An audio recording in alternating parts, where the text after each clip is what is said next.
Pero fíjate, ¿no? A pesar de que Felipe Calderón le dice a Chayusén Oresti en esta entrevista que él no tiene ningún problema con el gobierno actual, que se mantiene respetuoso de Sheinbaum, que incluso reconoce su estrategia de seguridad en los primeros meses y etcétera. Hay que ver cómo es que efectivamente, si en estos momentos nos estuviera gobernando Felipe Calderón o durante cualquier tipo de término que tenga, que tuviera Donald Trump, pues sería otro gallo el que nos cantara. Ya tendríamos hasta bases militares de Donald Trump en México. Esa sí es la realidad. Y creo que por eso es que la doctora Claudia Sheinbaum le responde de esa forma a Trump. Le dice, a ver, que quede muy claro que en estos momentos no gobierna Felipe Calderón ni el narcotraficante Genaro García Luna. A ver si podemos poner el clip F4, don David, porque Calderón le dice a Chayusén Oresti que en su gobierno llevaron la relación entre México y Estados Unidos a un nivel óptimo. Sí, óptimo, pero para Estados Unidos, cabrón, hijo de la chingada. Presente o qué tan problemático era en su administración el tema del fentanilo, expresidente. No, era un tema menos. De hecho, era una palabra que yo... For the ones who know safety isn't a catchphrase, it's a culture. And the ones who help make sure everyone... Pero sí, claro, el tema de drogas en general pues es el tema medular, uno de los dos temas medulares de la relación México-Estados Unidos. Y marca esa relación definitivamente. Es un tema clarísimo e inevitable. Y en honor a la verdad, Azucena, con muchas limitaciones y con muchos errores y lo que quieras, pero en mi gobierno creo que llevamos la relación de México y Estados Unidos a un nivel óptimo. Yo honestamente creo que no ha habido un mejor nivel de relaciones tan importante para México entre los dos países como entonces. Y en materia de combate al crimen organizado y drogas hubo una extraordinaria y muy estrecha colaboración, cuya pérdida se ve reflejada ahora en retos muy dramáticos, no solo para la presidenta Sheinbaum, sino para todos los mexicanos. Un presidente electo No, es que de crecido, verdad, empoderado. hay otra cosa, este su servidor, por pura guasa, de pronto me gusta escuchar, no sé, ustedes para saberlo ni para contarlo, pero en las redes sociales me gusta escuchar historias de terror de fantasmas, ¿no? No que crean los fantasmas, me parecen muy interesantes. Hay un influencer que se dedica a esto, que se llama El Mausoleo o algo así, y que cuenta muchas historias de terror en las que menciona, este era el 2010, cuando la cosa estaba muy, muy difícil, que no se podía ni salir a la calle, y hay varias historias en torno, o sea, que hacen una referencia histórica, vale la redundancia, lo que ocurrió en México en tiempos de Felipe Calderón. Creo que los mismos fachos saben que la estrategia de seguridad de Calderón y la relación que se tuvo con Estados Unidos fue pésima. Fue óptima para Estados Unidos, pero para México fue una mierda. ¿Qué opinas de esto, querido Paco? A ver, fíjate, Toño, también igual lo voy a dividir un poquito. Primero hay que recordar quién es Calderón. Es un carnicero oportunista.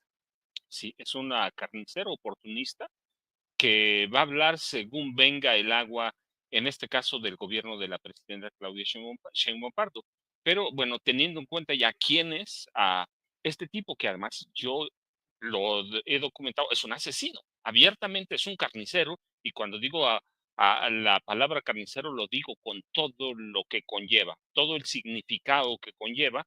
Y bueno, dejándolo de ahí, sí, llevó una buena relación con Estados Unidos, él tiene razón, pero tú también tienes razón, si estuviera Calderón, tendríamos ya bases militares, que no las necesitamos por una razón. Recuerda, cuando Felipe Calderón Hinojosa llegó a la presidencia, antes de que llegara en el proceso del fraude electoral, Estados Unidos se lo validó como lo hizo con Salinas de Gortari, con una condición, que le abriera las puertas a todas las agencias de inteligencia, espionaje, contrainteligencia, policiales, antidrogas de Estados Unidos. Y así lo hizo Felipe Calderón el carnicero.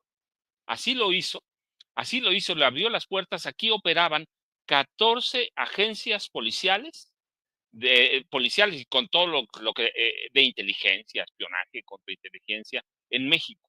Todas, incluso el FBI tenía una oficina en Reforma. Desde ahí operaba el FBI. Teníamos FBI, DEA, CIA, Servicio Secreto, todas las agencias de Estados Unidos. Y además, la otra condición es que entraran los agentes que que Estados Unidos considerara pertinente. Sí, había un tratado, había todo, pero nunca se cumplía. Nunca se cumplía. Así que en este país operaban, yo lo he documentado porque además publiqué en uno de mis libros, que agentes de la DEA, por ejemplo, tenían permiso para estar presentes en sesiones de tortura a presos que tuviera en sus manos Genaro García Luna. Sesiones de tortura completas. Así que ¿para qué iba a Estados Unidos? A tener una mala relación si les abrieron la puerta prácticamente a cuántos agentes había. Nunca supimos. Oficialmente había un número, pero aquí operaban prácticamente todas las agencias como quisieran. Podían andar armados, podían hacer detenciones, podían hacer lo que quisieran. Así que, pues sí, dice Calderón, la llevamos en tranquilo, pues sí, tanto. Calderón le dejó a Estados Unidos hacer lo que quisiera y Estados Unidos le dejó hacer lo que quisiera, tanto como operar un cártel del crimen organizado en Los Pinos, un cártel en el que había dos cabezas, una, la que ponía las armas, los recursos, que era la presidencia de la República, en manos formalmente de Felipe Calderón Hinojosa, y la otra, la parte operativa, la parte asesina, de la que se encargaba Genaro García Luna. Así que convivieron como una especie de maridaje en el que cada uno hacía o tenía permiso de hacer lo que le viniera en gana. Uno estaba metido en el narcotráfico, Felipe con Genaro García Luna y todo el equipo de Genaro García Luna que lo acompañaba desde 1989, fíjate, desde el CISEN, y el otro, Estados Unidos, que en este país hacía lo que se le pegara la gana. Yo ayer lo dijimos y es uno de los de las notas de ayer, dije, y aquí está, fíjate, Calderón dándome la razón, no sabíamos nada de fentanilo. Cuando yo le platicaba ayer, te platicaba con Vicente, hace 18 meses, poco menos, Julio Astillero me invitó a una mesa me invitó y le dije, mira, hay esto sobre el fentanilo, y entonces había una periodista conocida de Estados Unidos, estadounidense, mexicana, me decía, pero yo no he oído eso, lo vas a oír. Descubrieron el fentanilo cuando llegó Andrés Manuel López Obrador. No lo conocían, no sabían de qué se trataba. No sabían. Y todavía hace 18 meses no sabíamos de qué se estaba hablando. Bueno, muchas personas, yo les dije, es el fentanilo. ¿Y qué llegaron? Ahora con el fentanilo, pero lo descubrieron cuando llegó Andrés Manuel López Obrador. Así que hablando de Calderón, pues es un cínico, un carnicero cínico. Un carnicero cínico que va a aprovechar lo que sea, cualquier micrófono, y bueno, con Azucena Oresti, que le va a cuestionar si es una periodista. Bueno, primero es ignorante. Segundo, es burro. Y tercero, pues le abre los micrófonos a quien sea de la derecha.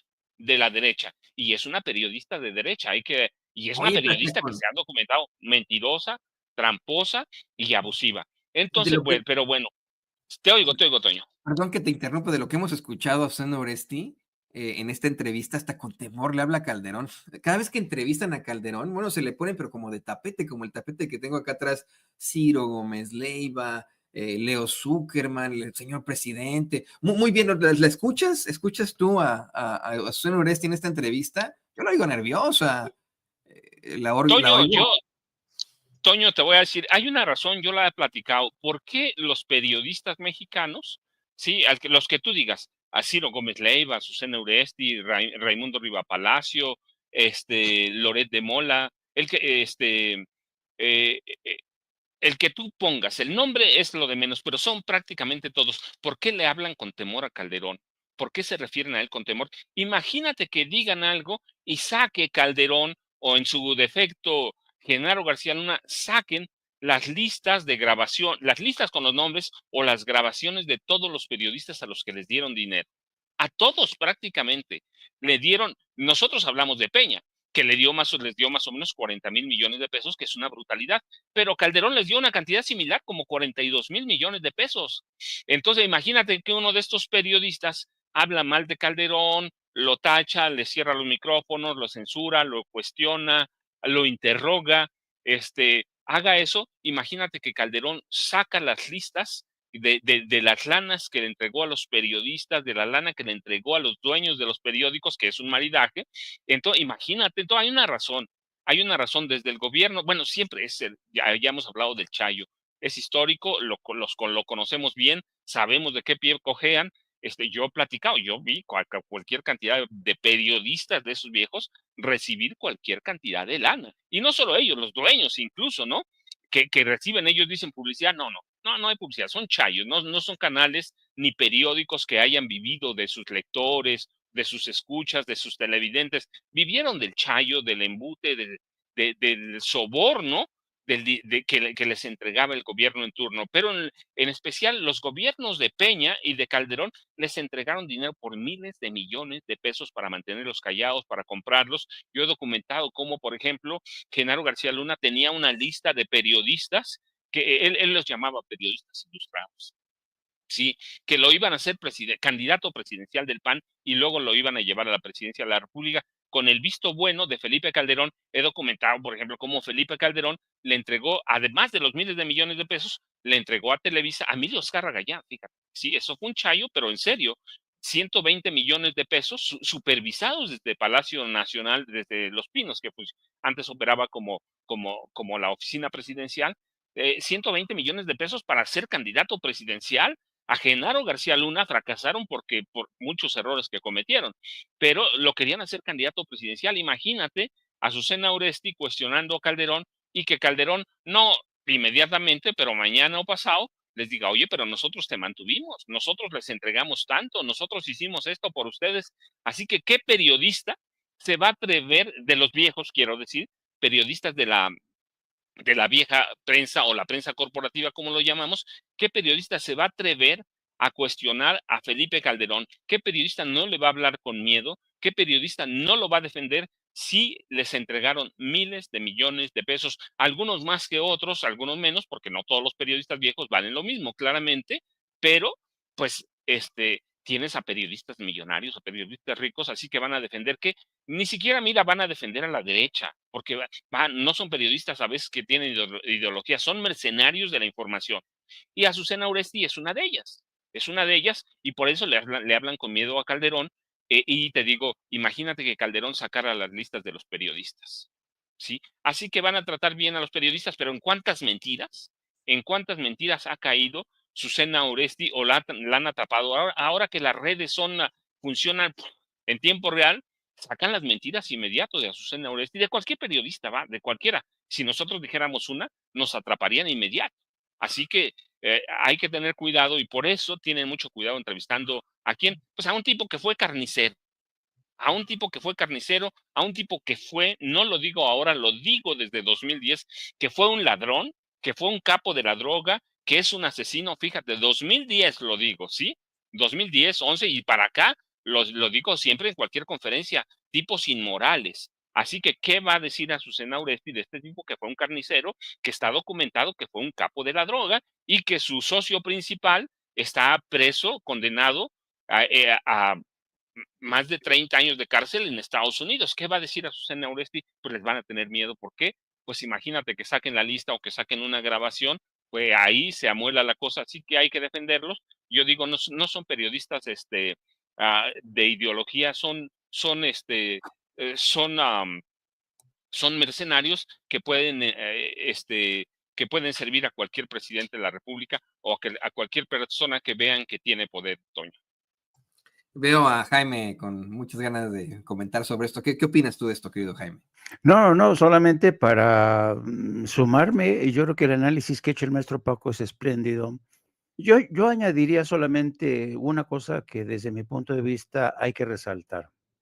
A ver, ¿por qué Felipe Calderón se ha convertido en un presidente que no ha callado, por qué decidió irse a España y por qué se suma de forma entusiasta a estas caravanas para tratar de respaldar a personajes como Edmundo González en Venezuela? ¿Por qué razón? La única razón y la única explicación que encuentro para todo esto es que en el fondo Felipe Calderón está blindando su futuro. ¿De qué manera?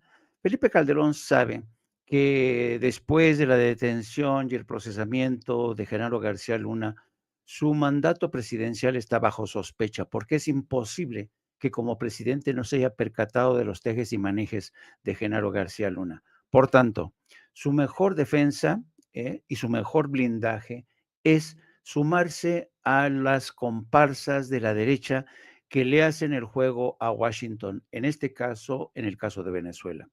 Felipe Calderón quiere estar en buenos términos con Estados Unidos, quiere estar en buenos términos con Washington. Se va con la derecha europea porque también sabe que ellos le ofrecen una red de protección. Se va con Aznar, se junta con Mario Vargas Llosa, todos estos intelectuales, políticos de derecha que han sido las comparsas de Washington. Entonces, yo creo que Felipe Calderón, el maestro Paco dice que es un carnicero, el carnicero de Michoacán, y yo añadiría que Felipe Calderón tiene la astucia de un criminal, no es necesario incluso que confiese su condición de criminal. Todos sabemos que Felipe Calderón es un criminal y es muy astuto. ¿Cómo si no Felipe Calderón se robó unas elecciones presidenciales? ¿Cómo si no Felipe Calderón desató una guerra encarnizada contra los cárteles y cuando se dio cuenta que no podía controlarla, fue a Estados Unidos a pedir ayuda? A mí me consta cómo las Fuerzas Armadas, los generales, los secretarios de Defensa de México bajo Calderón iban con nocturnidad al Pentágono a pedirle chicha al Pentágono. Cómo progresa el acuerdo de la iniciativa Mérida en la que nos llenaron de armamento, de helicópteros Black Hawk y todo a contentillo de la administración de Estados Unidos. Felipe Calderón fue un siervo de Estados Unidos y quiere seguirle siendo porque le conviene tras la detención de Genaro García Luna. Estados Unidos tiene una colección de monstruos, de criminales, lo hemos visto, la larga es increíble, lo vimos en el caso de Osama Bin Laden, que fue agente de la CIA. Estados Unidos utiliza y reconvierte y recicla agentes de la CIA, a presidentes, a jefes de Estado. Y a mí no me extraña este papel que está protagonizando Felipe Calderón, de estar, por eso dice, cuando en mi presidencia estuvimos en muy buenos términos con Estados Unidos, pues cómo no iba a estar en buenos términos.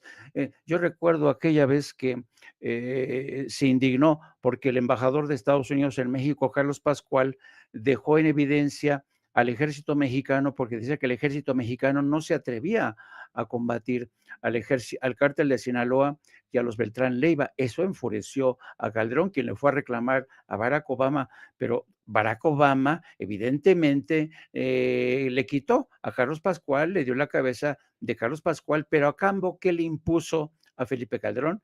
Le impuso el sobrevuelo de drones militares que Calderón no informó al Congreso de México. Calderón siempre estuvo sometido al poder de Washington. Calderón se convirtió en un agente más de Estados Unidos en este doble juego que mantuvo, porque mientras protegía al cártel de Sinaloa, se decía tener buenas relaciones con Estados Unidos, les permitió hacer de todo. Los servicios secretos de Estados Unidos, la DEA, hacían lo que se les pegaba la gana, el ejército de Estados Unidos lo mismo.